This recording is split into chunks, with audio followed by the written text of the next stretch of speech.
is both an industry event and an investor-oriented event. So on one hand, we are discussing the developments in the various shipping markets, in topics related to shipping, bank finance, private equity, and so on. And on the other hand, we are trying to promote, to highlight the role of New York at the Maritime Center. So in that respect, I think this event is quite unique.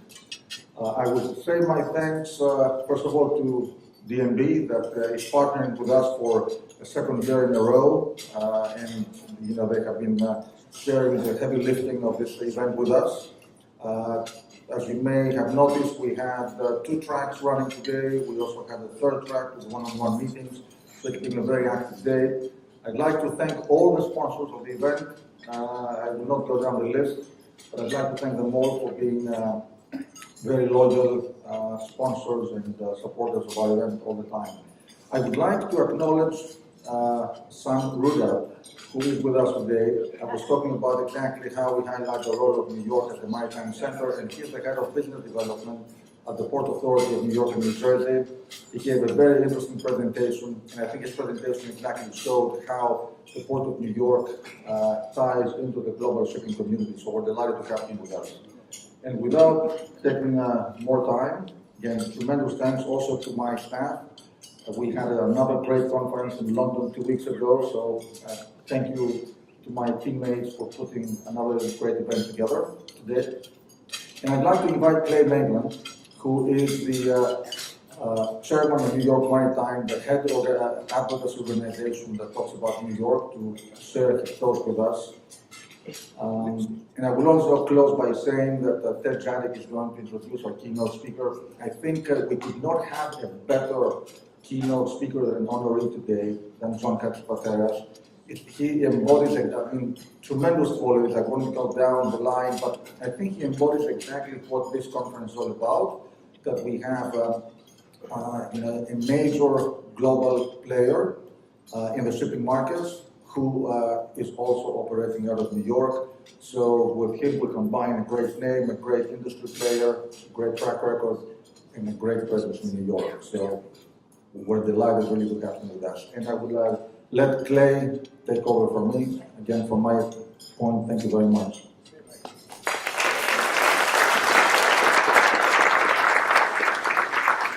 I'm recording, Nick, not me. Thank you, Nick. Thank you, folks. Thank you, everybody. Thank you, Nick, and Olga, Eleni, Annie, and all your wonderful colleagues at Capital Link. And thank you, John Hadjipateras, our honored guest. Your ours. We're all in this together at Capital Link, and congratulations. It's wonderful to see all these leaders in the maritime industry here today. And John, again, you certainly deserve this accolade. NYMAR is proud to be, as Nick said, I'm chairman of NYMAR. I have that good fortune, distinction, to be, we're a supporting organization of this conference, we notice. We also try, as part of the maritime community and as a membership group, to support the shipping ecosystem, if you will, here in New York, which includes the maritime capital markets, financial services, ship brokers, ship owners, education, and a world-class port, a remarkable port, and most important of all, of course, lawyers, who will be here. And the applause is deafening. And of course, NYMAR's function, which is to raise public government, and global awareness of the importance of our maritime infrastructure here in the greater New York area. That said, we are what we are and where we are because we here in New York, like the rest of the maritime industry, are part of a seamless global culture and business. We're not here, and we could not survive for more than a few days without the rest of the maritime industry in all of the other ports and centers of excellence throughout the world. We're not in competition with them. We work to reinforce and prosper because they do. Singapore's prosperity, China's prosperity, Europe's prosperity is essential not only to the Port of New York, as talked about, but it's essential to the success of all of us. So thank you again for supporting NYMAR. Don't hesitate to join. I've got some membership applications. We have Sophia Ganji, who is our executive director, sitting over there. She's much better at this than I am, but we're ready to sign you up, everybody who's not a member right now. Thank you again. Thank you.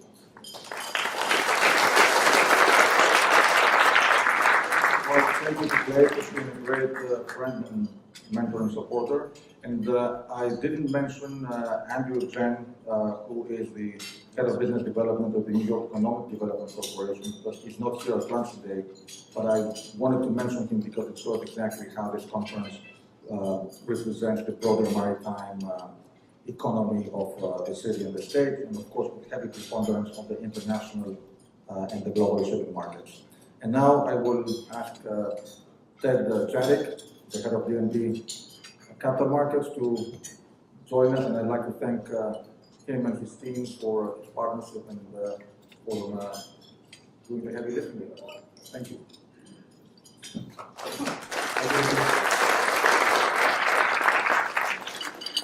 Lots of paper here, John, so the introduction is going to be a very long one. I'm kidding. I'm going to keep my remarks short. Yay!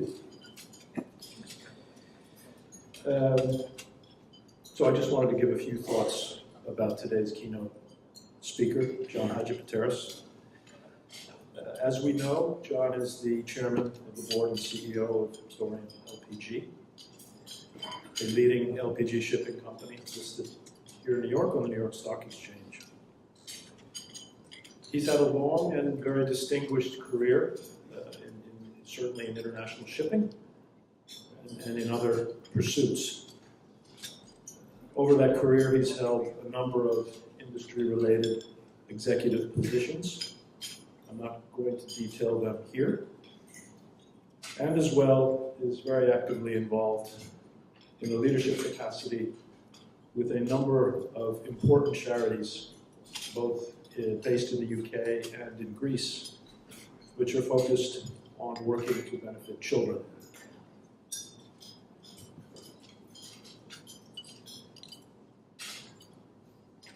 That career and all of those positions are obviously underscoring the commitment of the man to the industry and the recognition of peers.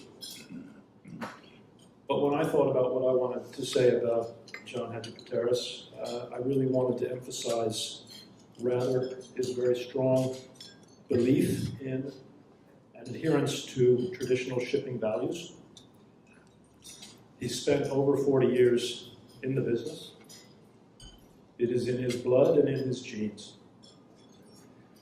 He believes that treating customers and employees well and with respect and providing customers with flawless, trouble-free service is the best way to build and sustain value for the company and its shareholders.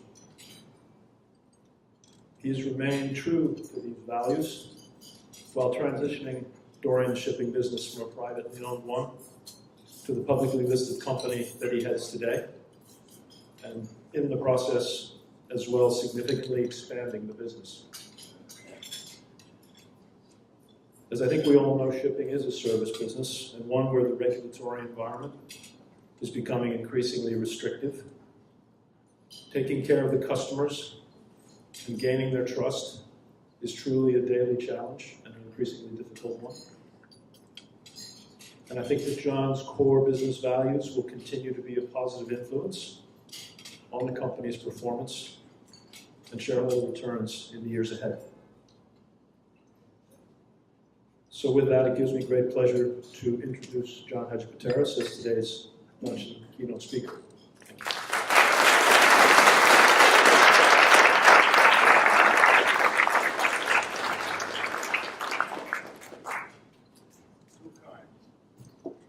Too kind.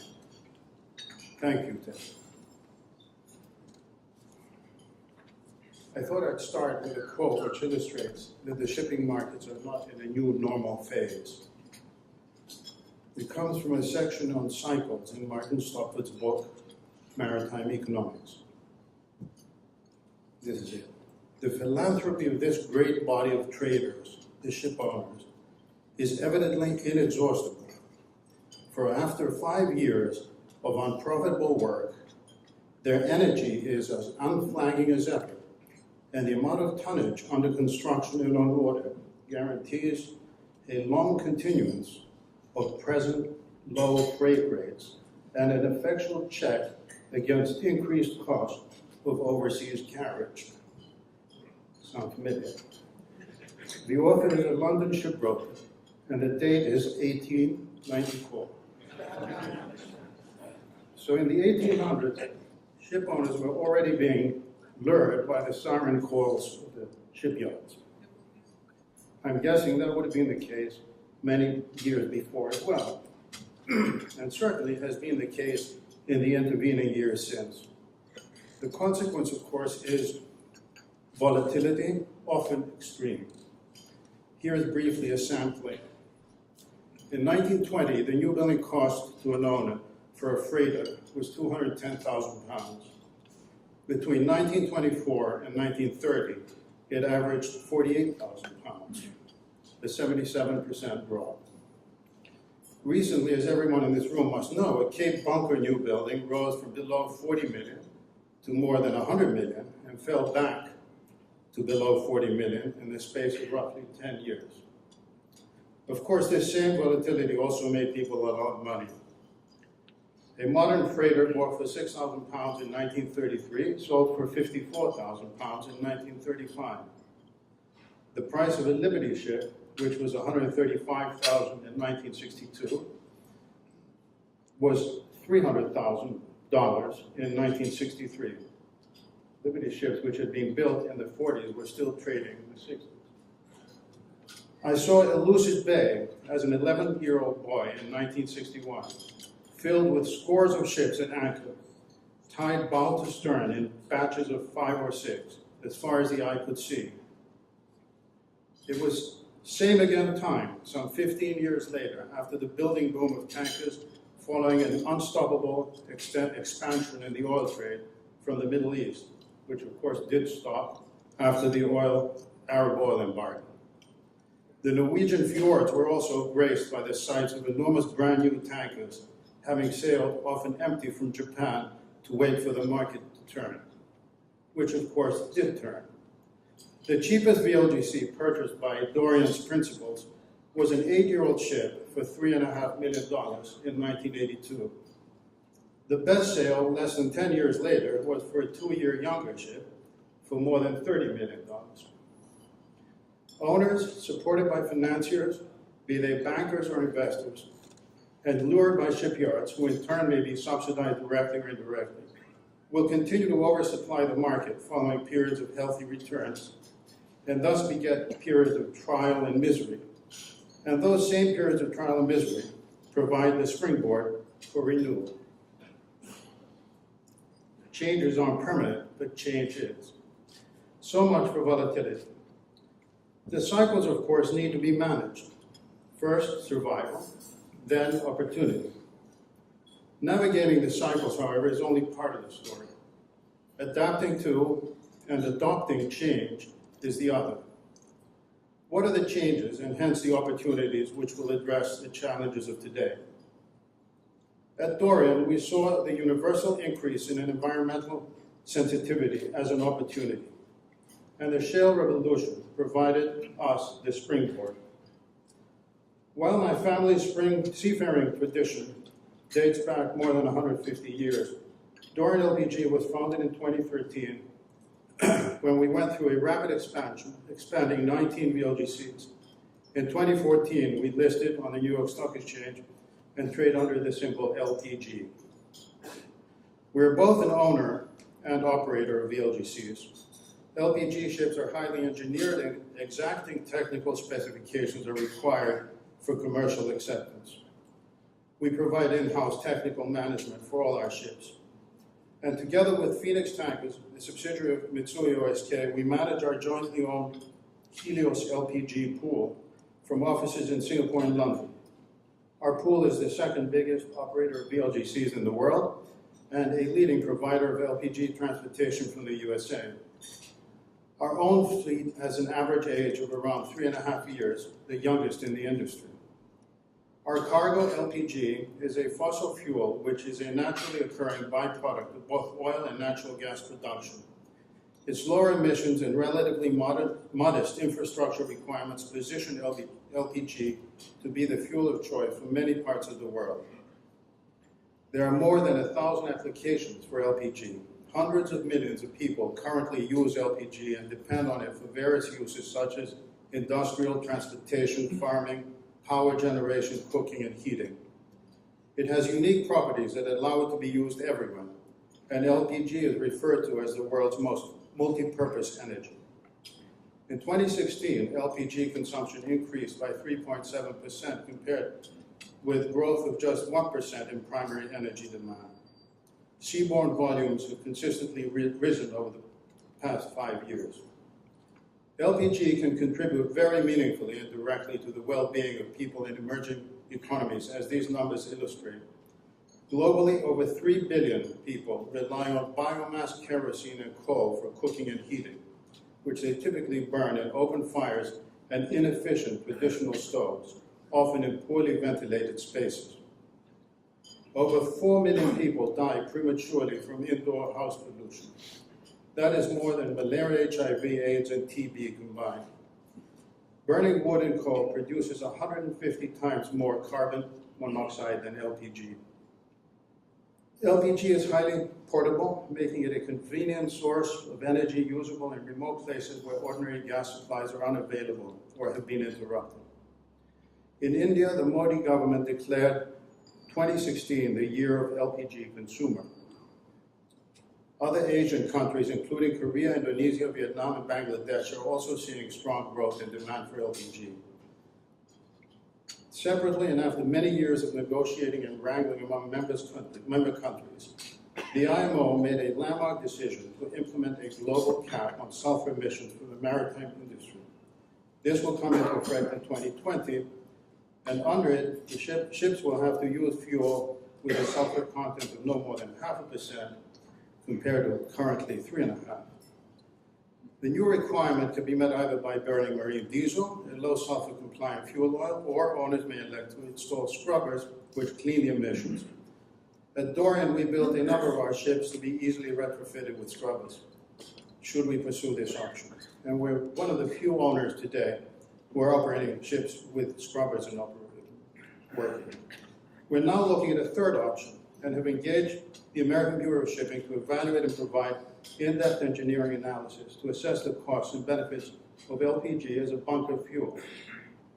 Technology hurdles surely exist, but if the economic viability of LPG as a bunker fuel is established, we believe it could represent a significantly more attractive and cost-effective alternative to the current methods available.